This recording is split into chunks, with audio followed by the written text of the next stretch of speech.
The views, thoughts, and opinions expressed on this show belong solely to Let's Talk TCI Real Estate and not that of Keller Williams TCI or any of its affiliates. Any action you take upon the information provided on this show is strictly at your own risk, and Let's Talk TCI Real Estate guest or host will not be liable for any losses and damages in connection with the use of the material. I am not an investment advisor, broker, or dealer.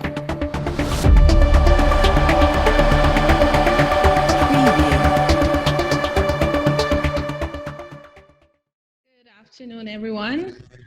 Welcome to Let's Talk TCI Real Estate. As always, I like to start by saying thank you for listening in. Thank you for joining the conversation. I ask you to please like the page for those of you who have not liked the page. Also share this page, share it with anyone who you know would be interested in our topic today. And the topic today is about the Sustainable Development Plan. So please share it with any of your friends. Also take this opportunity to share it within any groups that you think will it is beneficial to today, because I think it is a very important topic, and this is a good way for you to be able to understand better what the Sustainable Development Plan is all about, and also to offer any contributions or ask any questions at this time about it that you see fit. As always, I try not to delay my guests because I want to use up as much time as possible within this 45 minutes to speak about the issue. And I am happy to have with me two persons today, and I'm going to allow them to introduce themselves. Please go ahead and introduce yourself. I'll go first. Hello, Turks and Caicos. My name is Reginald Charles. I'm a land use planner / secretary of the Physical Planning Board with the Department of Planning. Thank you. And Mr. Glasgow, go ahead. Good afternoon, everybody. My name is Leonardo Glasgow. I'm currently a planning technician. I also serve as secretary to the Physical Appeals Tribunal with the planning department. Thank you, Mr. Glasgow, and thank you, Mr. Charles, for being with us today. And I do look forward to our conversation. So like I said, we're going to get right into it. I have a list of questions that I have prepared, but again, if anybody, if you do have any questions that you want to forward to these gentlemen today, please feel free to post them on the Facebook Live feed as we go along so that we can pick up any questions and get those answers for you today. So I'll get right into it. And my first question for you today is just to ask you, who commissioned this Sustainable Development Plan? For what purpose has it been brought forth? Oh, thank you for that question. And we would like to also thank you for having us here on your show. Myself and Glasgow, we're the liaisons for the plan. We're for the communication strategy. There's a communication strategy for the plan, and myself and Glasgow, we have the task of spreading the awareness for the plan. And to speak to your question, who commissioned the Sustainable Development Plan? The government of the Turks and Caicos Islands, the Office of the Deputy Premier, Ministry of Infrastructure, Housing and Planning, in accordance with the Section 32 of the Physical Planning Ordinance, with the help of the Department of Planning, commissioned the National Physical Development Plan. So, yes, and just to add to that, it was originally named the National Physical Development Plan as one existed that was last done in 1987. However, after the tender went out and was successfully gained by a company in Florida named EDSA, a land use planning architectural company, we renamed the plan to the National Physical Sustainable Development Plan as it currently reads now. Okay, thank you. And could you please tell us what is the purpose of this plan? Explain what the Sustainable Development Plan is all about, and why is it necessary for all countries to have one in place? Okay, so my colleague would have just informed. So the government commissions this plan for the country, and the purpose is for the country. It's supposed to be a tool that guides development within your country, with physical development within the country. If you don't have a national plan, then you would have ad hoc development. So you will have things that's going on, that without the control of the department, and you would have a lot of reactive planning instead of forward planning. So you need a national development plan to help guide your development in the effort of having something for the future generations. And development, when we say development, we're not just talking from the small scope of buildings. When we're talking development, we're talking in terms of affecting all aspects of life. So from economic prosperity, making sure that everyone has the opportunity to gain financial wealth in the country, social equity and not equality, because equality certain times is seen as if you get this, I must get this. But equity now speaks from a fact that everything is done on the same level playing field, that everyone benefits. Everyone is able to capitalize on opportunities that will be made forth to them from this plan. Also, just reaching out and, like my colleague said, a guiding tool towards what the future is going to look like for the next 10 years. So this is for the next 10 years. Is it always on a 10 years basis, or could that be adjusted? In accordance with the law, we go by 10 years. Okay.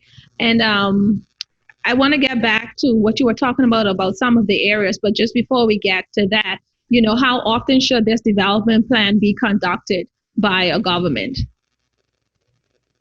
By a government, it should be 10 years in accordance with the physical planning ordinance.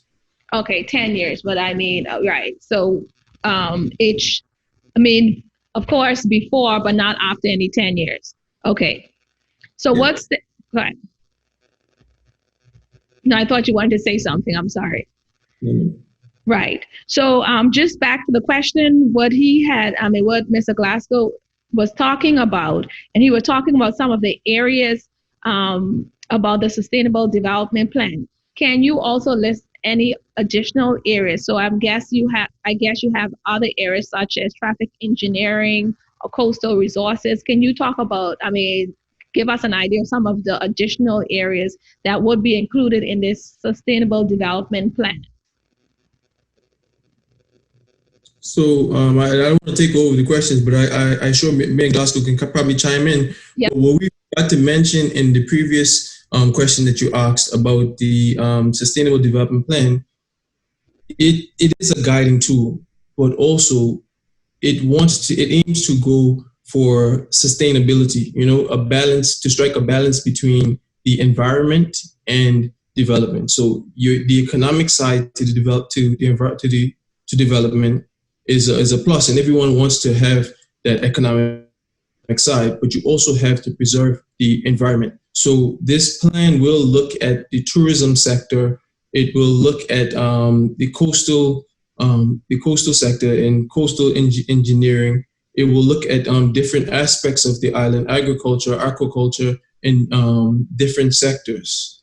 So it won't only look into physical development, but it will look at different sectors as well. Okay. And so basically, what stage of the planning process are you currently in? Alex, you want to take this one? It's a 5-step approach, and we're currently in the 4th phase right now, where a draft plan has been developed and has been released to the public, and it is going to be out in the public for 8 weeks for comments on that plan. So that's the stage we're currently going through at the moment. Thus why this actual platform that you've given us today is so crucial and so very timely. Okay, and you said it will be. So when can we expect this plan to be given to the general public? It's supposed to be out now. We're we're in the draft plan. Draft plan is out now. The draft of it, when the completed plan. Sorry, no, I'm sorry. When you were speaking, I thought you said that the draft plan will be. That's why I asked you when will it be, but it is currently out. Yes, the draft plan is currently published in the Gazette. It is also available at the Physical Planning Department offices in Providenciales and in Grand Turk. Also, you can view it at all the other islands, South Caicos, North Caicos, from the district commissioner's offices. Okay, is there an online version on online location? Because I know you do have a website. Yes, we do have a website, planning@gov.tc. You can go on that, and right on our main page, you will see a tab for the draft plan, and you can view it there and give your comments and feedback to us. Okay, I did take a look at the website. I can't remember if it was the actual draft plan, but I did look at a plan that was on the site, and in my opinion, it was just like a brief synopsis of each area and not much, not complete details into every area. Would that be the plan that persons are looking in? Because I'm just trying to figure out, looking at it, a synopsis is different from detailed information about the plan. Well, yes. Sorry, Glasgow, to take a step back, what the plan will speak to is it looks at every island. It looks at the six main islands: Provo, Grand Turk, South Caicos, North Caicos, Middle Caicos, and it makes a recommendation, on where it feels like it should go forward. In terms of Provo, the plan would have identified that Provo is at its carrying capacity, and perhaps North Caicos and Middle Caicos can take over in terms of handling some of that, some of the infrastructure, handling some of the people, moving, some of your residents into North Caicos and developing other arteries into North Caicos and developing other areas in South Caicos, identifying areas that is needed. As Glasgow said, equity, sharing the wealth. So that's something that the plan kind of speaks to. Okay. Yes, and also one of the crucial things I think to identify when looking at the plan is some of the area action plans that have been already put in place as suggestions for all the different islands. So those area action plans now would be what at this current moment we would like to see as a suggestion for how we would like those pocket areas on each island to be redeveloped moving forward. Now, when the full plan comes out, it will cover each island extensively. So that was the purpose of us giving out the draft plan, so we can say, okay, let's take a few key areas. Let's take downtown. Let's take Blue Hills. Let's see what's happening in the Grace Bay area. Let's see what's happening downtown in Grand Turk. Let's take these areas, and here's what the consultant team along with planning department has come up with thus far. And here's what we think will work well in this area to redesign the area to have better flow for the same economic prosperity and social equity and those kind of things. Now, from that, we want the feedback saying from the people who live in these places to say, okay, no, I don't think that will work. Or no, I don't think that this should go here. Or yes, we really need to see these things implemented on these different islands in these different areas. So that's what the main purpose of the draft plan is, to get out what we've envisioned so far and find out from the public, what do you think about this? How can we improve on this? What can be done better? What is missing? Those kind of things are what we're seeking to gain from the public right now. Okay, and because you said you're trying to seek this information from the public, right? What's the process for the public to give any submission? Is there, should it be to a specific email address? Should it be through a specific format like a survey? Because I've seen there on the site again, there were like 3 surveys and there were items to tick, but there were 1 or 2 spaces for comments. Where exactly do they send this feedback to, and to whom? Go ahead, Reginald. We're accepting pretty much anything. You can walk up to the office and give it to us. You can email us, you can text us, whatever medium you feel like you can reach out to us is best. We'll take it and we'll get it to the plan. But if you want a more direct link, you can go on to planning.gov.tc and you can upload some information. There's segments on this website that allows you to leave your comments. You can leave your comments there, but yes, you can email planning email, or you can go on to planning Facebook and leave the message, and we will get the message to the consultants. Yeah, so that's planning consultation at gov.tc. That is our email address that you can forward any comments to. But going back to what Reginald said, the website is also a very important key.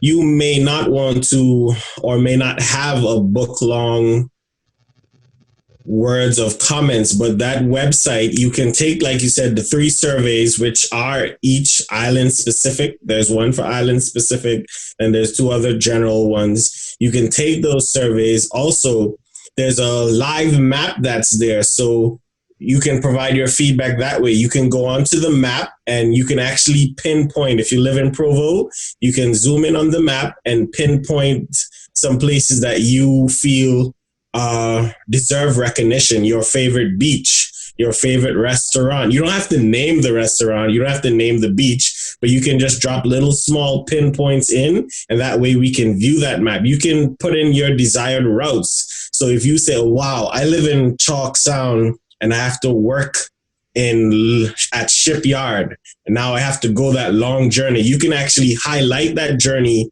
on that map, and we will get that information, and that will form part of our analysis and form part of the feedback to say, okay, maybe we need to find a way to alleviate you having to take that long journey from Chalk Sound to Shipyard on a daily basis. So the website is a very crucial tool, as well as Reginald said. Call us, Facebook us, WhatsApp us, walk into the office, come and bring your comments. We're taking them any way we can get them right now, but we just really want to get the feedback. And to what scope, from as little to as much, meaning even if you feel like it's not relevant to the conversation, still submit it, because you wouldn't know until it is analyzed to know exactly what you're looking for. Yes. You can come in and say, all right, I think we have not enough rainfall in Provo. And then that can break down to analysis, say, okay, not enough rainfall, meaning we always implement from a planning standpoint that you have a backup water cistern. But if you're not having rainfall, then your backup water cistern probably isn't getting any water. So then we can break down an analysis and say, okay, maybe we need to set up some big hydro water systems about the island, things like that. Just you never know how small your comment about your life and how it's affected in the Turks and Caicos would be crucial to input on this plan. I think I like what you said. It's like, just give it just let you know how your life is affected, and then you're going to take that information and translate it to where it needs to be, and so that it can create an improvement as a part of the development plan. Well, I'll tell you one comment I received from someone today. They did say to me when they heard about the show, they were like, "Hey, why aren't there any sidewalks on the Leeward Highway?" They're like, "We have a big biking population now. That's a big sport now. Why aren't people making accommodation for those bikers?" And that was a main concern. So I'm sharing that with you just because we're talking about just a little comment. Yes, and things like that have come up, and we realize that those are like key stakeholders that we also need to have that conversation with. The TCI Cycling Federation, I think we've tried to reach out to them. Oh, you never know. You might have a group here that's affected in a way that me and you or me and Reginald might not know, because we don't take part in that on a daily or weekly basis. Like you said, pedestrian, that when they brought the cycling thing to us when it first came up, it was like a shocking point because everyone was like, wow, we didn't even know that the Cycling Federation is taking that such a big part in our community, and it is a very important thing. So you never know. Don't ever think that your comment won't be taken for what it truly is. Yeah. And also, you ask for what purpose do you commission the national plan? It's for the people. So we really need your comments. And when you go on the website and you did the surveys, you would see the surveys are island specific, as you noted. You live on the island, so you would know what elements are missing on the island, so you can identify, as you say, the sidewalks. And as you would notice in Grand Turk, there's not much sidewalks, or there's not much activity in South Caicos to keep the younger population, or they need something, maybe a trade school in South Caicos, maybe an industry can be identified, something like that. But your comments is needed. We need people to comment on these key elements in your island so that it can, trickle back to the plan. And so, because the plan is for 10 years. So, you would really want to have this kind of information in it because it's going to guide development, and who else is it going to affect other than, the people? Correct. All right. So tell me, just give me a brief synopsis of the presentation that while you are going through the islands that you are presenting to the people. Give us in summary a brief synopsis of this presentation.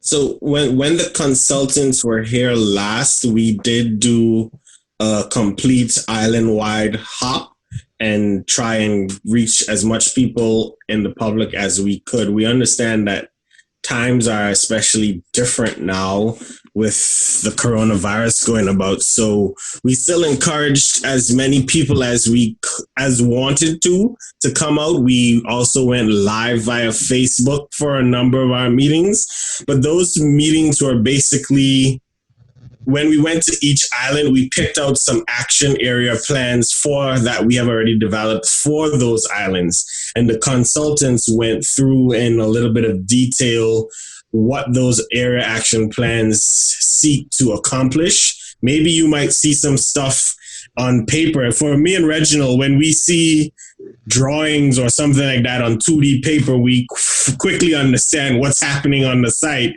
But people of the public who don't have that experience or don't have that knowledge, when they see some of these things, sometimes they're clueless to what's going on. They don't even, you might say, okay, this is downtown area action plan, and we might be going through it, and you'd be like, where downtown is that? Because you might not know how to read a map properly or something like that. So then the consultants were here to go into detail to pick on specific buildings, specific points, highlights, and things that we could seek to adjust from now that will help to curve the plan in the way that we see it going forward, best suited to the public.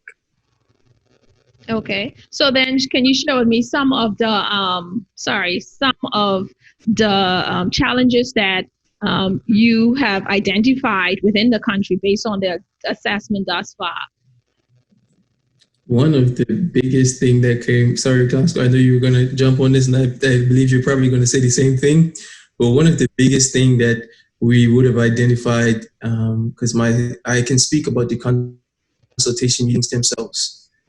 I was there for the South Caicos, Salty, and Grand Turk consultation meetings, and Glasgow was there for North Caicos, Middle Caicos, and Provo consultation meetings. Because of COVID and the limited travel, we would have done it that way.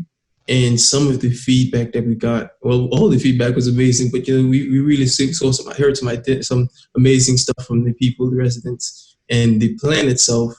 It has identified, which we all would have noticed from the pandemic, that a lack of competitive industries.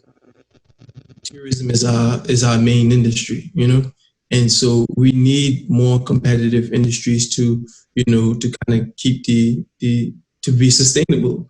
Correct. So that's one of the things that we would have identified, and the plan does speak for agriculture and possibly aquaculture. as another industry for the Turks and Caicos Islands. And that's something that a lot of people were interested in. And I know a lot of people in Norton and Grand Turk that are really interested in agriculture and are starting their nurseries and, little gardens and stuff in their yards. And hopefully it can really pick up. Correct. Yeah, Okay, I do. One Go ahead. of the major challenges that I've seen so far is really getting the word out there. The best news that seems to spread in Turks and Caicos is bad news, unfortunately. Once it's something bad, it gets around like hot cakes. But getting the word out there, especially to the younger population, because I think a gentleman in North Caicos said it the best. He's like, I might not be here in the next 10 years to see what happens from this plan, but my children will, their children will. So I think getting the word out there to the younger population for them to truly understand the gravity of the situation, that they have an opportunity now to give vital input into the way the country will move forward, because it is a big divide. And when you speak to young people and what they would like to see here, and when you go and speak to the older population, one of the major things, like on our trip to North and Middle Caicos, was the linking of the islands. So as you speak to the population and you probably guess their age range, that response changed as you go further up in age. And he was like, okay, so these people live on the same island, but then their views are completely different because of, the way they're surrounding, their social impact, and what they're doing in life at this moment. So I think that was one of the major challenges that I've seen thus far. I two things I want to tap into. You were talking about the age range and their responses. Also, of course, when I was doing the survey, I noticed that was one of the questions, what's your age group? And I know that's a common question on most surveys, right? But however, I did have someone who I had encouraged to take their survey as well. They were like, okay, some of these things seems a bit personal, but I'm glad that you mentioned it, because it is a reason that you do have the age group on the survey, because like you say, the response based on age group is completely different. And this is important information that you need to know. And also the other point I wanted to touch base on, you were talking about is very difficult getting information out there.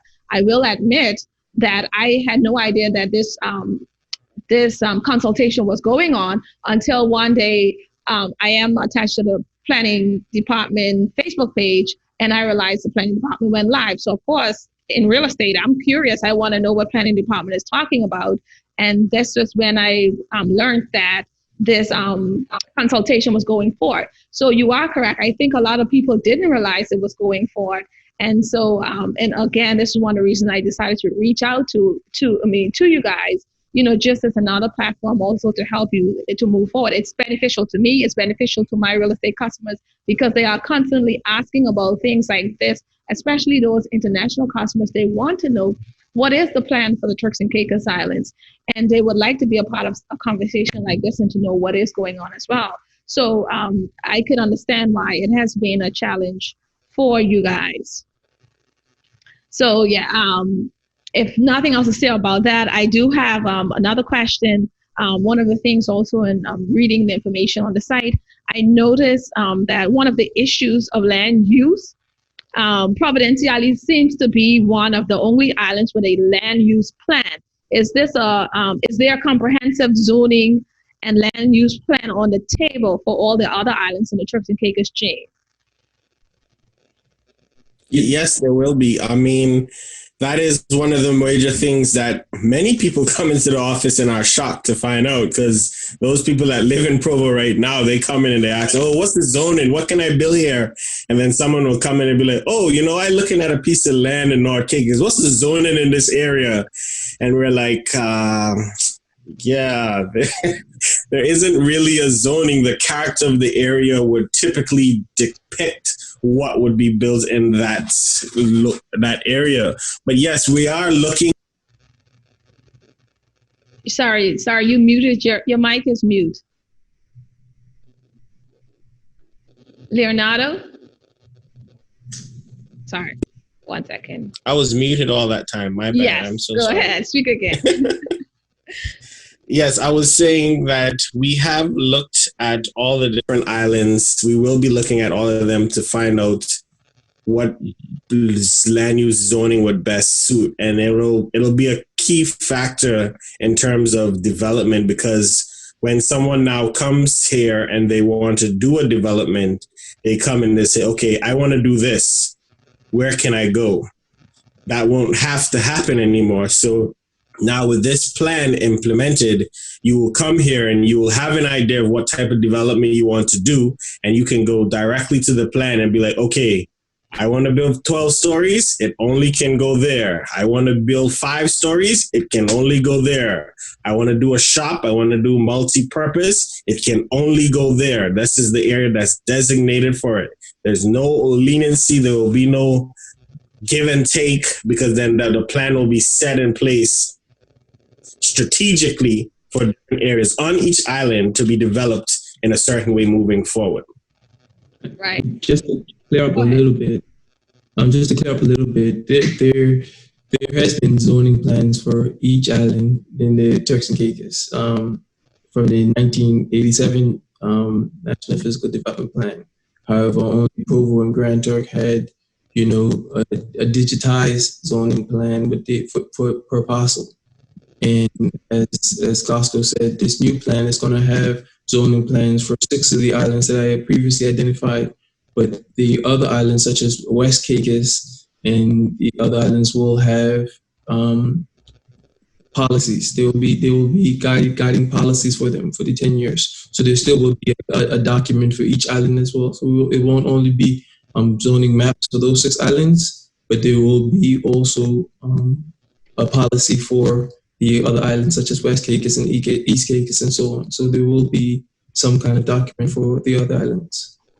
So we will have zoning maps for Provo, Grand Turk, South Caicos, North Caicos, Salt Key, and this will be used to kind of say where economic activity will be able to happen and stuff like that. Different zones such as commercial, industrial, light, low density residential, high density, and so on. So as you said, we wouldn't be so reactive, but we can really truly do our forward planning now.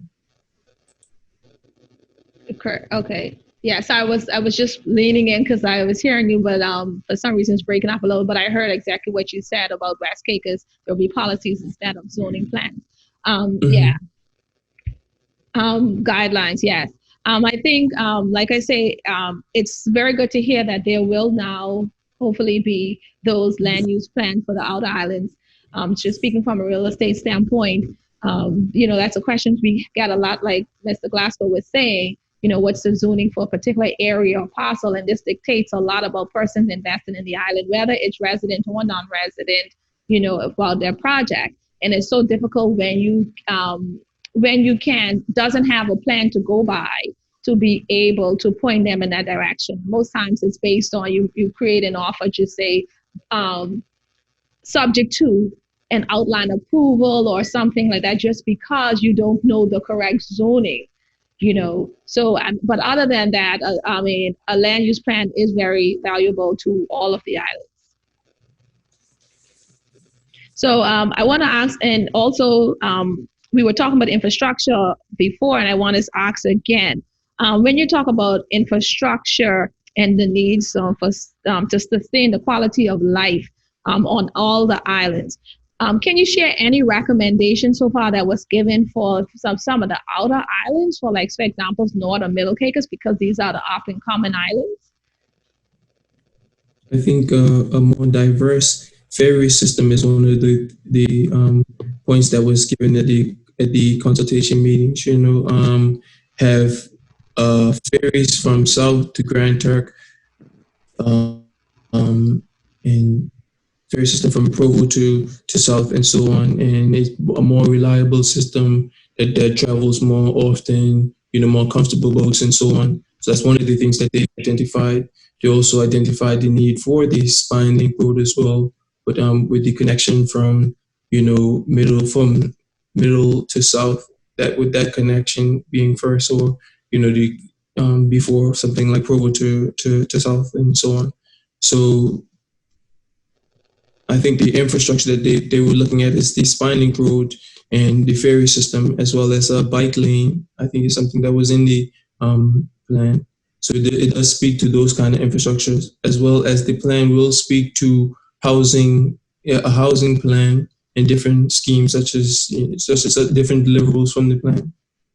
So you will get a lot of infrastructure elements in the plan itself. Okay. Yeah, also technology, developing Turks and Caicos as potentially the number one technological hub in the area, because right now we only have one fiber optic network that runs. Both Digicel and Flow run off of that, I believe. So if we could improve that, then we can also use that as a way of diversifying from the type of tourism. So there's many different types of tourism. So right now we just have the high end and a few vacationers, weekend vacationers. But if we can tap into the tech side of it, it's growing around the world as being one of the major industries that's on an uprising. So that was one of the crucial things that they also looked at to definitely consider, improving our technology here to offer that to not only our residents, but those who will want to come in and set up businesses specifically for that reason. Okay. I just want to pause just for a moment. I've been looking at the live feeds. I did have one question, but it was actually from someone on the feed.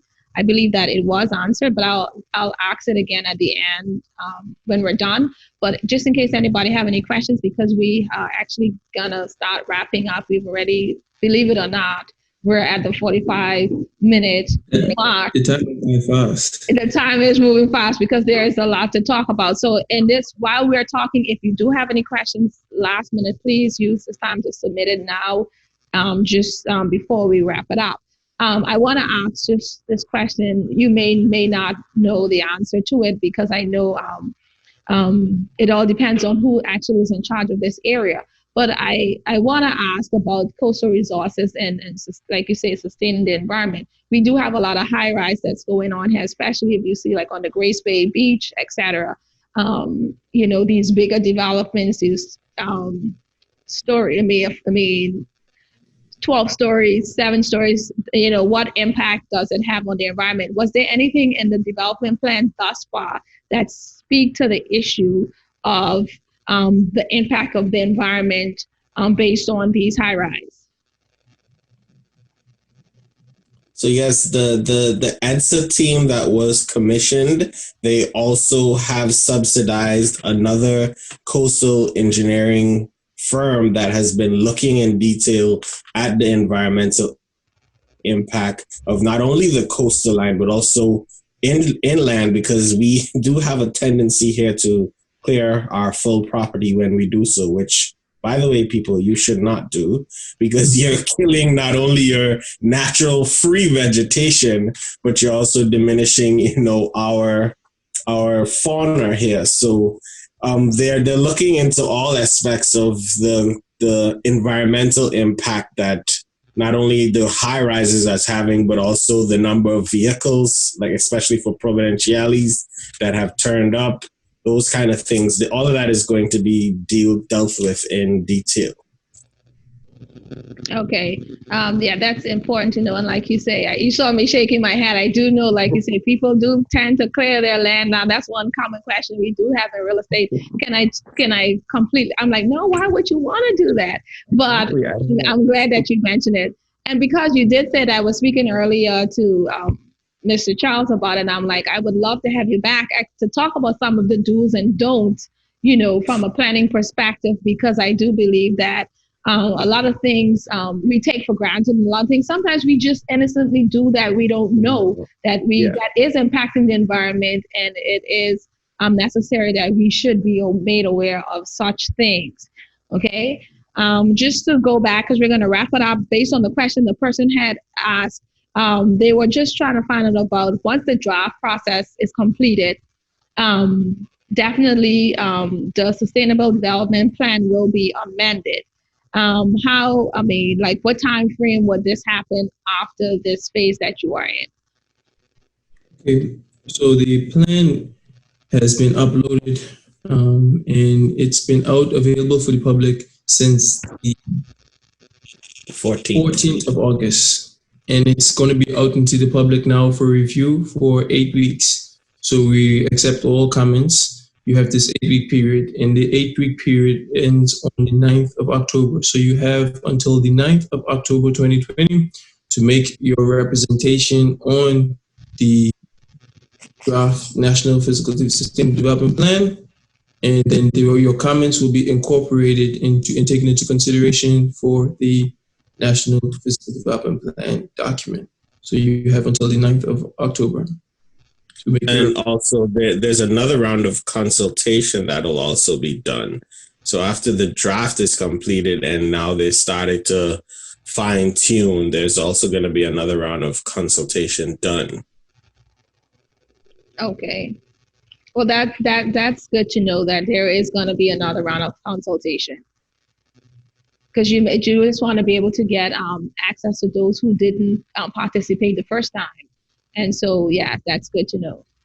So in closing, is there any specific message that you would want to get across to the public at this time that we did not discuss in the conversation? In the event that we maybe have forgotten to say it, please go to the website and view the National Physical Sustainable Development Draft Plan. Leave your comments and considerations. Let us know. We can't say that enough. I think that's going to be our overarching message here on out. Just please give us your comments and considerations, because like Reginald said, this isn't a plan that's for the government or for the planning department, although we will be using and implementing it. This plan is for the people. It is for the people. It's supposed to be, all the comments are supposed to come from the people. So we need everyone to tell a friend, tell your cousin, tell your neighbor, tell your enemy. We don't care. Just please tell everyone to go and view the plan. And I fully support that message. This is something very, very, very positive. It's something very, very positive for the country. And as Glasgow would have alerted to, sometimes that information isn't the one that's easily shared. But this is something we wish that everyone could have voiced their opinions and their concerns. This is your country. This is our country. This is, something that you want to make representation to and say what you feel and say what needs to be into this plan. So definitely go on to planning.gov.tc, go on the website, there's presentations, there's videos, watch the videos, you can watch the presentations, go on to our planning, Turks and Caicos Islands Government Planning Department website, Facebook page, and you can rewatch the consultation meetings because everything was on live. Leave us comments, report stuff, anything, if you have a complaint, share it. We're here for it. We're on it pretty much all hours in Glasgow. Whenever a message comes in, we're ready to answer it. So please, we're very reactive. We were very active. So if you send us a message, we're going to be right there. And have fun with the plan. Read through it. There's a lot of interesting stuff. You'll learn a lot about the country itself, and definitely go onto the page and leave us a message. Right. Well, thank you. Just before we close out, I did have one question come in. Someone just wanted to know, was there any consideration thus far given to illegal development within the plan? If there were any recommendations thus far, but I guess basically, have anybody spoken to this issue in the development plan at this stage? Illegal development is one of the frameworks of the plan, yes, and it will be speaking to in some of the infrastructure plans. Thank you. And it's being done from a holistic standpoint. So it's a lot of people see illegal development and they just have an eyesore issue or they just have a problem with it. But then there's a lot of multifaceted factors that go into actually dealing with illegal development is not as cut and dry as everyone seems to think it should be or is. So, but yes, it is being dealt with. Okay, thank you so much. Well, I will say again, thank you so much, Mr. Charles, and thank you so much, Mr. Glasgow, for being with us today. The show is supposed to only be 45 minutes, but I think that you did share a lot of information that will get others thinking. And I will ask you one last time to please share the website address and the email address or telephone number for anybody who wants to take a look at the plan and for anyone who wants to send in their feedback to the group. I give you this opportunity one last time. Thank you. Once again, that's planning.gov.tc 338-2203 or 338-4335. You can call any of those numbers and leave, inform us of what you feel should go into the plan. And there's also a planning email address. Glasgow? Planning consultation at gov.tc. Planning consultation, one word, at gov.tc. We look forward to hearing from you. We welcome all your comments and concerns, and together we will successfully move our country forward to the next stage in which we would all like to see it go. Thank you so much. So thank you so much to all those of you who have tuned in to my Facebook Live page. Of course, you could please share it even after today, share it with other persons. I think that it's a lot of information here that others would want to know about. And now that you have the contact information, now that you've heard about it, do not just sit back. Please be proactive and go and voice your opinion. Don't wait until the plan has already been put forward and then want to criticize. This is your opportunity now to share your feedback and be a part of the process. So again, thank you for everyone for listening. Thank you to my guest panelists for today. It was a pleasure having you with us. And like I always say, stay safe and remain blessed. Have a good afternoon. Afternoon. Stay safe, Turks and Caicos. Yes.